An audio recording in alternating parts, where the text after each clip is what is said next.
good morning. Welcome to my Wednesday devotional. It is March. Woo-hoo! Yay! And as you can see, I have my shamrock necklaces on and my green scarf, trying to be ready for St. Patty's Day. It's my favorite holiday. So anyway, I just want to welcome you to my devotional as we continue with Esther. And we are rolling, and I'm hoping we'll be done by summer, because this is the spring season, is the season for Esther and Purim that the Jews to this day still celebrate every year. So they honor Queen Esther. I love it. So we are welcoming in March, right? All right, so we're going to go over the last week's stuff, and then we'll go over this week, and we will be launching into a new chapter.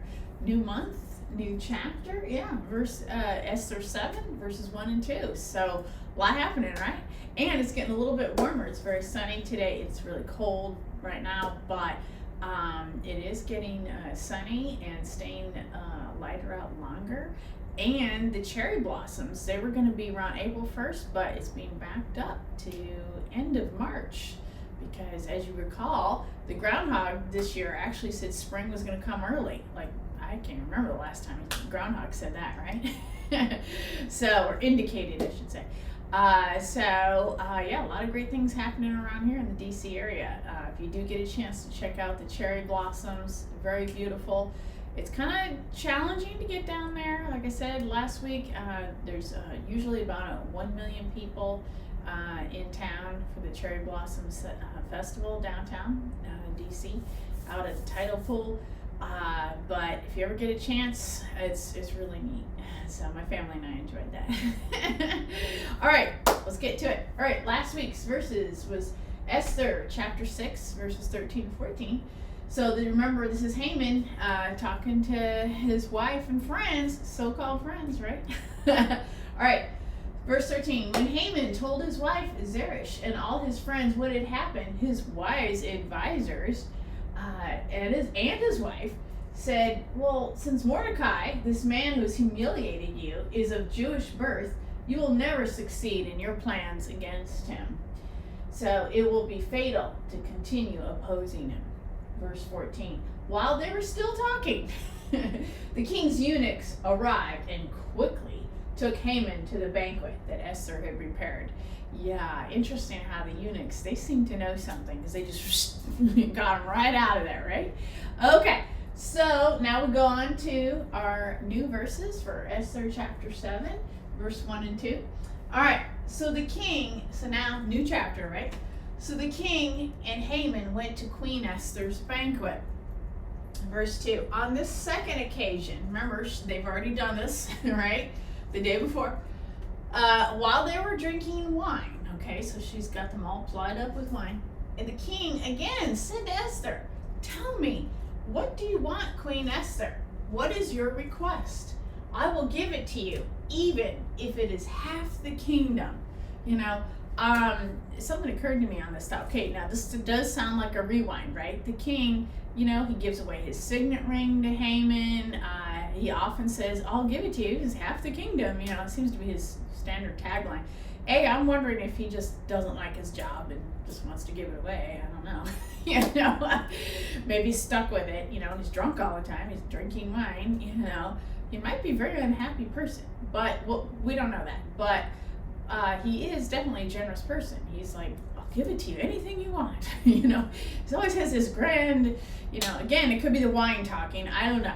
But it is kind of interesting. Now, but that is one part of this, okay? But something occurred to me this morning, actually, as I was thinking about this. I thought, the part that we haven't talked about yet is right here. What's your request? I will give it to you, even if it is half the kingdom, okay? But what is going through Queen Esther's mind? I mean, this is like, the second time? Hey, I'll give it to you. What do you want? Wow. Let's say for a second, this is the average Joe Blow. What do you think the answer would have been to that? Hey, I'll give you whatever you want, because there's probably a split second moment where Esther, she's got a mission in her mind. She's trying to save her people, right? That's her only mission at this point. But here he is offering her up to half the kingdom. I mean, some average person might have been, quickly calculating, okay, that's mansions, cars, jewelry, furs, all the trappings of the, universe, they could have been like, I'll take half the kingdom and run out the door and forget all about the most important mission that, we as Christians, we believe that this is, a God story, that this was God's mission for her. That could be an option. Esther could just take all the stuff and forget about her people and run out the door if she wanted to. But we know what's going to happen, so it's all good. She has a lot of incredible integrity, but just imagine the average person, or maybe someone with no integrity, right? Okay, a bank robber type of personality would have been like, okay, I'm out of there. I'll take the goods and go and forget about everybody else and be selfish and greedy. There are those people in this world. Luckily, Esther's not like that. But I'm trying not to spoil the story. But wow, just for a second, I thought, I always like to kind of, turn the box over and look at some different angles. What is that realm of possibility? Could she have calculated, wow, I could have all the palaces and I guess in those days, chariots and clothing and, beauty. I could just take all this and run and forget this very, very scary and difficult task. Because she really is risking her head, quite literally, with, approaching the king, and B, once the bad news hits the fan, how is Haman going to react? Esther's really quite literally putting her life in danger.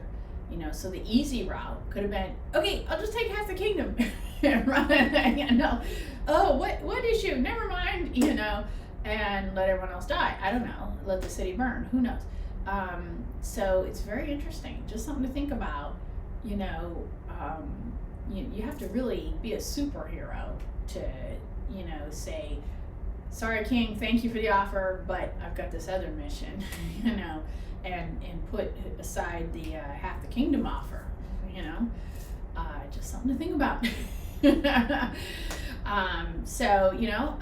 Let's just think about that. What would you do? I hope that you all will stay mission focused and put this offer for half the kingdom aside. But it's okay. We're all human. I'm sure for all of us, there's that split second moment of, ooh, but then reality hits, I'm sure. I mean, that's human, okay? But, hopefully we're all people of integrity and we're listening to God, and we just put that thought aside, the devil's temptation, and instead focus on what God has for us. And this is the mission, and this is what needs to be done. We need to save the people, So hopefully everyone's thinking like that. All right, as I say that with the luck of the Irish and the pots of gold, right? All right, well, I hope you guys are having a great day wherever you are at, and that it's warming up and we're thinking about spring. Woohoo, my favorite season. Time to get happy. Hope you guys are all doing well, and I appreciate y'all, and thank you for watching. All right, take care. All right, bye-bye.